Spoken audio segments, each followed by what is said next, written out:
Hello, hello, hello. Good afternoon, good afternoon, good afternoon. Hey, good to have you on. Hello, hello, Alabama. Good to have you on. Blessings to you, Chicago. Hey, Apostle, all the way from London. Good to have you on. Good to see you guys. Yay. I haven't been on Periscope since Thursday. How many of you guys were able to catch the teaching I did at our church yesterday? I have one of our daughters there kind of share it because I'm not able to Periscope while I'm teaching. So she shares it. We taught on the orphan spirit yesterday. Good. You've been taking notes. Awesome. Awesome. Awesome. All right, I'm going to chat with you guys for a little bit before my session about something that most of you guys have seen or probably have shared. And good. People are saying they saw the awesome the awesome teaching from yesterday. Good. Yeah, we'll probably do a part 2 next week on the orphan spirit. We had a tremendous ministry time afterwards.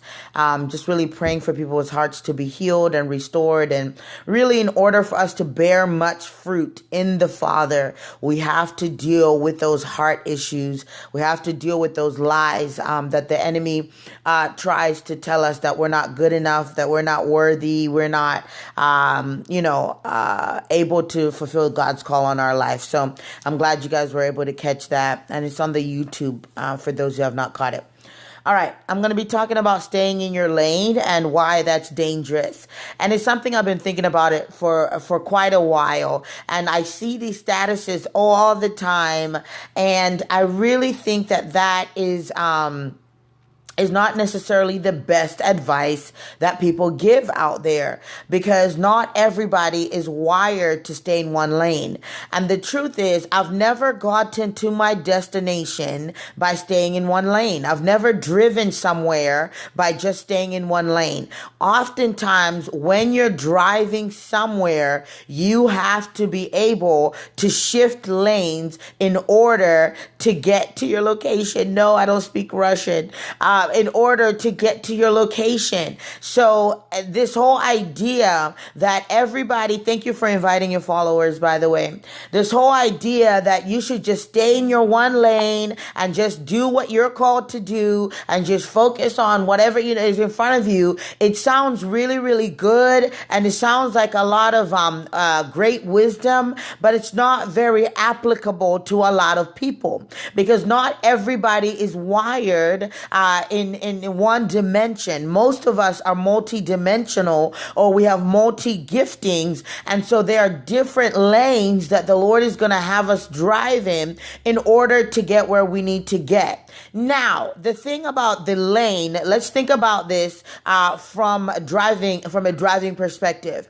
You can drive in multiple lanes at different times, but you can never drive in 2 lanes at the same time without getting into an accident. And I think what people try to say is, okay, if you're gifted in one particular area, or if you're purposed in one area, then just stay in that lane and don't do anything else. What I would say is that you need to be able to understand in what season and in what timing are you supposed to be driving in what lane. A lot of us are not just called to drive in one lane. Most of us are going to use different lanes, and all of us really, in order to get to our destination. But the thing is, if you stay in just one trajectory and you just go straight, you may miss the exit of where you're supposed to get off. You may miss the exit of where you're supposed to be going. So it's really, really important to understand several things if you're multi-dimensional or if you're multi-purposed. Okay, the first thing that you need to do is you need to understand where you're going. You need to understand the big picture of your assignment. And most of us have assignments that are a multi-level, meaning, in one season, your assignment might be to graduate from school. In another season, your assignment might be to finish your business. In another season, your assignment may be to take care of your family. Another season, your assignment might be to launch your church, right? The thing that makes it difficult is if you feel like, okay, I'm still finishing college, but I need to start my business. I also need to start my church, and then I need to get married. That's when you try to drive in multiple lanes and you end up crashing. You end up not bearing fruit. You end up not being productive. And so the first thing that you need to do if you're multi-purposed is that you need to understand the season that you're in so that you know what lane you're supposed to be driving in, right? So like I gave you guys examples of some of the seasons I went through. There was a season where I was in grad school that limited my travel outside of the country and even across different states. And at first I'll get very frustrated. Like, I have all these speaking engagements, but I can't take them because I have a test or what we called probes. But the season that I was in required that my main lane was grad school. And so everything else that would cause me to be derailed or throw me off from doing well in grad school, I could not switch to. I could not switch the lane over to those things. I could not. There were some times where I could just veer off a little bit and take an engagement here or an engagement there. But the first 3 years of grad school, that was my main lane. Now, when my next 2 years of grad school came up, the Lord also said, one of the things that I've called you to do is help usher revival into this school. So then I took up more responsibility. I was overseeing all the chaplains for every department at my school. And I was able to navigate a little bit more because my lane had cleared up a little bit. And so I could go over here and do a little bit, go over here and do a little bit. Once I finished grad school, I was in a different season. This was a season of establishing my career. This was a season of establishing our ministry. So I was handling 2 different lanes, but I could not do it all at the same time. Now, this is really big because some of you guys are called into full-time ministry and you're trying to work these 9-to-5 jobs and you're very frustrated and you're very, you feel like you haven't heard from the Lord. You don't know what to do. And it's really important to understand that the Lord works in order. There's systematic order. And so just because you're called into full-time ministry does not mean that you quit your job and you go and you chase after that ministry. Now, there are times though, I remember, and I am a trained psychologist. I got lots of loans, which we're paying down now, as a psychologist. And I remember I would be working in private practice and working with children, and I would be so drained and so frustrated when I got home because I could not do ministry. I could not counsel people. I could not mentor people. And my spirit began to dry up. I was so frustrated. I was like, God, I don't feel alive. I love psychology, but I don't feel alive doing this all the time. And so the Lord said, you work for me. We need to come up with a way that you can still create an income. You can still be a blessing to your family. You can still be a blessing to your husband when you get married, but you can fully also invest yourself in expanding the kingdom of God. And so then at that point, my lanes began to merge. And so I had to figure out, how do I take this psychology degree that I have paid a lot of money for and put it in a way that I'm using the ministry aspect, what I've been wired to do in terms of a healer, a deliverer, a counselor. And the Lord gave me the idea for my business. So at that point, 2 different lanes began to merge. It was a little bit crazy during that time. It's just like when you're driving in traffic and you're trying to get into the other lane and everybody else, it's really, really difficult. So you're going to have these seasons where God says, I need the lanes to merge. And it's always crazy when you're merging the lanes, but it is going to be very important for you to get to your destination. I could not stay in the lane of just being a psychologist, even though I already knew I was called into ministry. I was called to be a builder. I was called into business. Now it was time for me to begin to merge these lanes. And if I had just listened to everybody, well, your degree's in psychology, just stay in that lane, I would have not been fulfilling the call of God on my life. If I had been listening to everybody and just said, well, because I'm anointed as a prophet or an apostle, let me just stay in that lane, I would have not fulfilled the call of God on my life. And so some of you guys have been told to stay in one lane when God has called you to merge your lanes and be able to create a highway.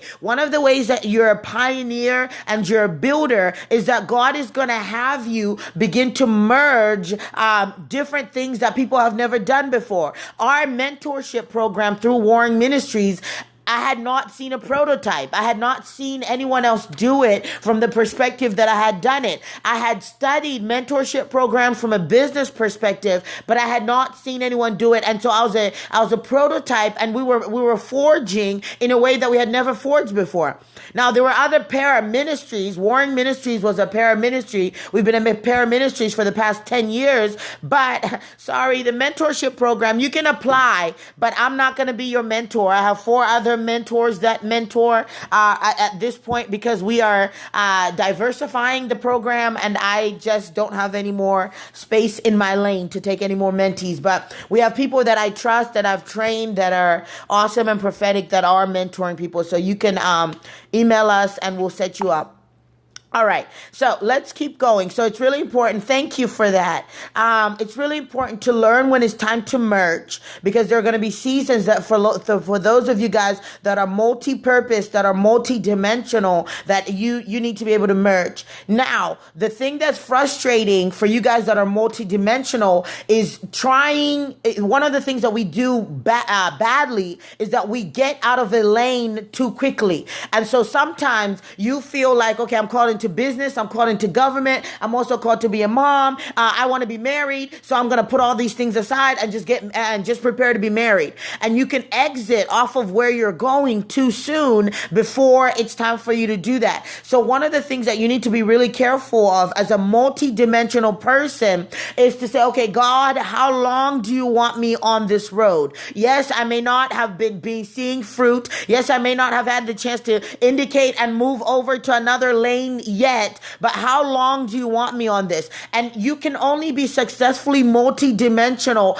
if you learn how to hear the voice of God. This really requires hearing the voice of God, because if you don't know God's voice, then you're just going to do whatever is a good idea, whatever you feel like is the right thing at that point. And that's why you end up having crashes. That's why you end up, delaying your own destiny. That's why you end up having detours, because you do not hear God's leading. And so it's important to know. And it's really, really also important to not listen to the voices of the onlookers, because sometimes people will tell you, you know what, this is not the right time. It's going to be really dangerous for you to start your business at this point. I think you should do this. But if you know that I've been on this road for a certain time and I'm feeling the leading of the Lord, then you should be able to navigate to the other lane with ease. One of the things about when God calls you to something is that there should be a sense of ease. That does not mean there's not going to be hard work. It just means that there should be ease. When you're anointed for something, you have joy, there's ease, and there's grace for it. But if you're not anointed for it, it's going to be so difficult. You're going to feel like you are in traffic and you're fighting with every single person, because it's not your time to switch lanes. But usually you guys have been in those situations when you're driving down a highway and it's crazy traffic, but all you have to do is indicate and people open up for you and you're able to go into that lane with ease. That's when you know that God has called you to switch lanes. But if you're trying to move over and nobody's letting you over, you're trying to do all these different things. I mean, it could be a sign that you need to keep persevering, but it could also be a sign that you need to wait until is the right opportune time. In the kingdom and in the spirit realm, there's always opportune times. There's always windows. There's always portals. And it's the same thing when you're driving in a lane. You need to look for that open window when you can transition over. This is really, really important when you're learning how to walk with God, that you understand when there's an open portal or an open window for you to do something in God. I tell people that come to our meetings that if we give a word of knowledge and you do not come up in that moment, do not come up to me after the service and say, oh, Dr. Faith, that word of knowledge was me. I think we gave one at our last conference about God restoring vocal cords. There's an open window and an open moment when a word of knowledge is released or a prophetic word is released. You need to take that window. If you delay because of fear or you delay because you don't want people to see you, you may have missed that window of opportunity. You guys have heard that before. And so part of driving in multiple lanes is being able to discern windows of opportunity. And sometimes God is gracious enough that he'll give you that window again, but sometimes you just don't get that window again. So when you feel the leading of the Holy Spirit, when you feel the anointing pushing you forward to shift lanes, do it. Do it because it's going to bear fruit. But if you do it out of your own strength or you stay in a lane, someone's saying, how do we release the fear? I was actually going to periscope on fear today, but I decided to go this route. So I'll touch on that in a minute. Really, the only way that you release fear is that you do it.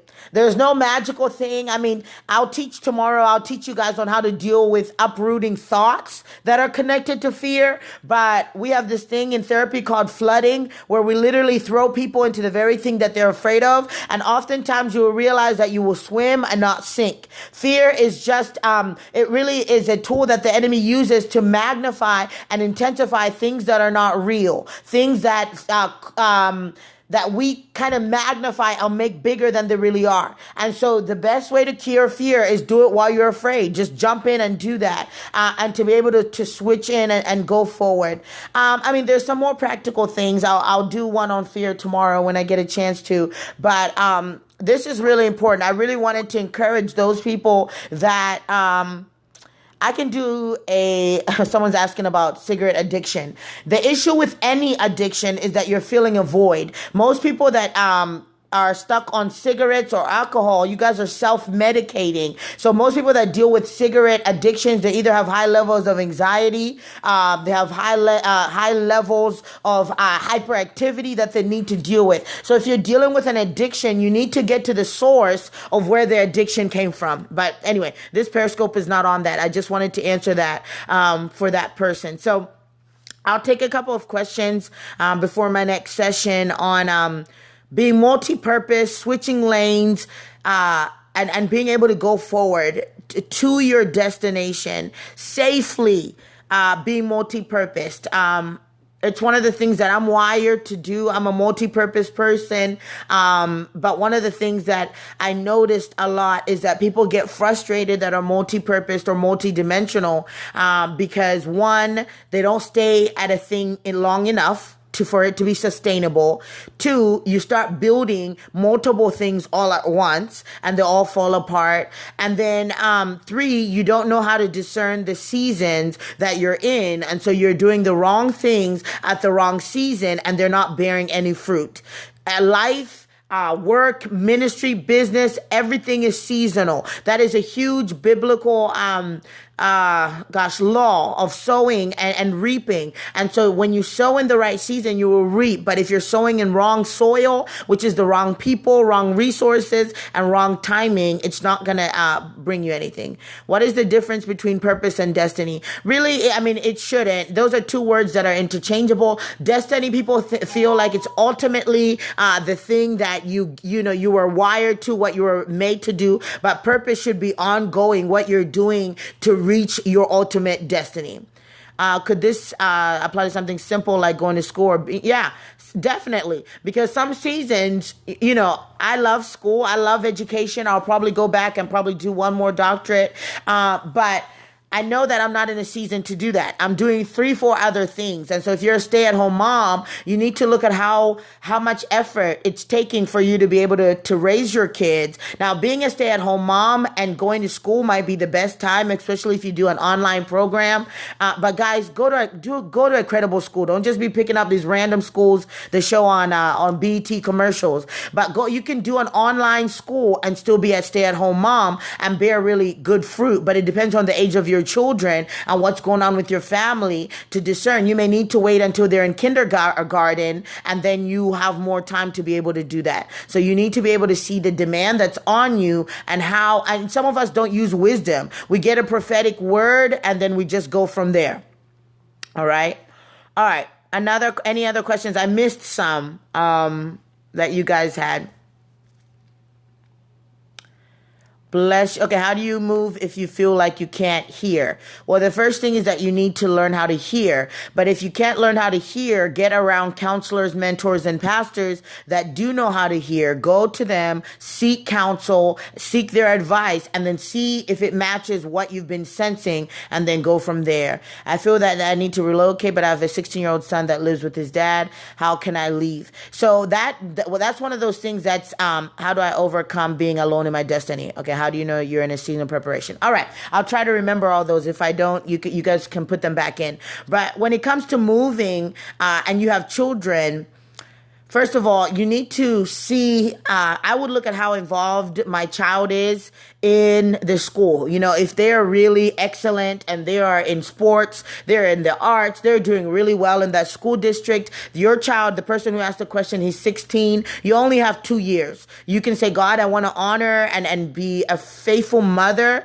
And I want to make sure that my child graduates out of here. When he heads to college, I'm out of here. I don't think anything would be wrong with that. But if you are in that place, you cannot get a job, you have no friendships, nothing you're doing is fruitful, then you may, and your son or whoever it is not doing well as well in the school, then that might be a reason or an indication that that city is not connected to your destiny. If you're in a city that's connected to your destiny, you're going to be fruitful. One clue that you're in the city that God has called you to be is fruitfulness, not only financially, but spiritually, emotionally, and on a bigger scale. So you need to look at some of those other things. How do you know that you're in a season of preparation? Well, because it feels very different than a season of, so for example, when people are, the same person keeps asking about the cigarette addictions. I gave you some clues. Go back and watch maybe 10 minutes ago. I hit on the cigarette addiction stuff. All right. A clue that you are in a season of preparation is that people tell you that, or you're doing things with an intensity, but you know that this is not all there is. So you keep saying like, okay, there's got to be more. There's got to be more. Yes, I'm getting, engagements, or yes, I'm getting whatever, but it feels like I'm preparing for more. Or, I really feel like I need to start cooking because I want to get married and I don't know how to cook. So I'm going to start. Some things it's just practical. You need to know what you're preparing for in order to know you're in a season of preparation. But you cannot be preparing for something and you don't know what it is. So usually when you have a big picture of where you're going, then the things that you're doing will give you a clue that you're in a season of preparation. There's a difference between someone who has mastered something and someone who's preparing. People that are in the Olympics, they train and they prepare for 2 years, even before the big audition. And then after that, there's more preparation. And so you need to have a clear understanding of where you're going to know if you're in a season of preparation. All right. How can I overcome being alone in my destiny? Get around people. Get around people that are like you. Join a church. Get around people that understand your calling. Get around people that understand your assignment, and you'll be fine. A lot of times we feel like there's no one like me, and that's not necessarily true. Kaleidoscope. Someone's asking, I was driving into a kaleidoscope. Is that an indication of multi-purpose? Not necessarily. You need to figure out, Google kaleidoscope and figure out what kaleidoscopes are for. I mean, they're not necessarily something that indicates multi-purpose. It's things that are converging, different colors, different sights. It could be you're going into a whirlwind, and not necessarily a bad one, but a lot of things are getting ready to happen or converge all at once. So I don't know. I'll need to know the rest of your dream. All right. Okay, someone is saying they feel lost. Licensed minister has been left. No more ministry. Stay in God's face. Now what? No more ministry. Ministry doesn't end because someone has left. Ministry doesn't end because you don't have a title. Ministry doesn't end because no one recognizes you. Ministry is what pours out of our heart, out of a response of being a child of God. And so your ministry should never end. As a matter of fact, in the moments of brokenness, that's when your ministry is really made clear. Our first ministry is to the Father. And so they're going to be, if we do not master ministering to the Father, ministering in the presence of God, whatever else we do out of that is not going to be fruitful. And so if you're not actually praying for people or preaching or teaching, maybe you're in a season of ministering to the Father. Or it could be that the Father wants to minister to you, so he has closed all the doors to physical ministry, because what he's more concerned about is your heart and your healing and your hope, and not necessarily your gifting. And so I think you need to redefine what ministry looks like for you. How do you find balance being multi-purpose so you don't miss the timing of God? Go back and watch some of this Periscope. And I also have a teaching on my website, AskDrFaith.com. It's called Multi-Purposed and Multi-Balanced. I taught for 2 hours. You can go pick that up and it will help you. In the dream, okay. I can't do dream interpretations today, so send it to our dream team at warringministriesint.org. What happens when your gifts are lying dormant from rejection? Get over rejection. Get healed. Figure out the root of the rejection. Uproot it. Get around people that celebrate you. Get around people that affirm you and move forward. You know what the issue is. Heal the issue and then go forward from there. And I make rejection simple. And I know it can be very difficult and very hard, but a lot of times it's also our choice. A lot of us like being in that place and we have to not like it anymore. Where's our cover? Oh, I'm sorry. I missed the comfort zone question. I'll take 1 or 2 more and then I've got to go from there. All right. Bless you guys. I'll see if that question comes back up. I think someone had said, how do you thrive? How do you let go of a job that you've been assigned to for over 10 years? Okay, I need prayer for concentration. How do you find that place called there? Bless you. Okay, so, well, who assigned you to that job? The person who said they've been assigned to a job for 10 years. Who assigned you to it? And if it's not the Lord, then you can let go of it at any point. Where's our comfort zone? I'm sorry, I keep missing it. Sometimes we feel obligated to certain things, and God has not necessarily called us there. And so you need to be able to make sure you know how to move forward. Do you have a video available on career choices versus callings or giftings? No, I have one on how to merge the two, and it's actually a free teaching on my blog that you can listen to. What if you're praying, fasting, but you don't hear your direction? If you are praying and you're fasting on your own and you don't hear anything, go to your pastor, go to your mentor, go to people around you that can hear. I don't know if the Lord assigned me to the job or not. You need to figure out, that's the person who asked about the 10-year job. You need to figure out if the Lord's calling you there and has assigned you there. Okay, where is our comfort zone? Do we thrive there or leave there? Where is our comfort zone? I am not sure. Comfort zones depend on each person. So I'm not sure exactly what you are asking, but it doesn't mean that every time we're comfortable or we're in a comfort zone that you have to leave. But there are times when you know you were made for more and it would be easier to be comfortable and to be normal, but that more is pushing you forward. Those are clues that you cannot stay in that comfort zone. Your comfort zone is where you're not being challenged, where your faith is not being challenged, where you're not believing God for more, where you're not living abundantly and beyond, where your mental capacity is not being enlarged, where you're just okay with just being okay. We're extraordinary beings. We were made for the supernatural. We were made for more. And we should always be in a place where we're believing God for something. You know, it says those that live by faith that please God. Those that do not live by faith cannot please God. So if you're living in a place where you're not trusting God for something supernatural, then you may not be pleasing the Lord. Now, I don't want you guys to automatically go to money, because I believe that there are places where you do not struggle with money or for money. I believe that all of us, or some people, will go through seasons where God wants to discipline you. And you know what? This Sunday at our church, we're teaching on breaking the poverty spirit. So we'll periscope that and I'll teach a little bit about this. But there are places where we do have to trust God for money, but then that should not be the only thing that you're trusting God for. You get over that season and you trust Him for cities. You trust Him for nations. You trust Him for mega breakthroughs. You shouldn't always be trusting God for money. So I'll teach on the poverty spirit there. Is there a difference between church and ministry? No, ministry is service. So you could be of service in church. You could be service in the world. You could be a service on your job as a garbage man. As long as you're flowing out of a response in love with God, and you're responding out of your calling in the Father and your assignment in the Father. All right. Bless you guys. I bless you guys to be multidimensional, multi-purposed, to have the wisdom to be able to know when to navigate, to have the right counsel around you to advise you as you're going forward in what the Lord has called you to go forward into. Bless you guys. And for the products and stuff, check out AskDrFaith.com. Are you aware of any churches in Tulsa? No, but I know Dr. Price is there. And I have a lot of friends who go to Oral Roberts. So, you might want to check out that university and see the churches that they're connected to. But Dr. Price, I believe they have a ministry in Tulsa. All righty. Bless you. Maryland, Yolanda Stith is in Baltimore, Maryland. And I have a really good friend. He just launched his church in Maryland, too. I'll get the name. I'll try to bring it onto Periscope next week.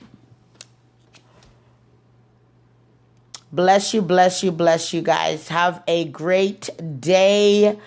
Any churches in LA, of course. I have a lot of good friends.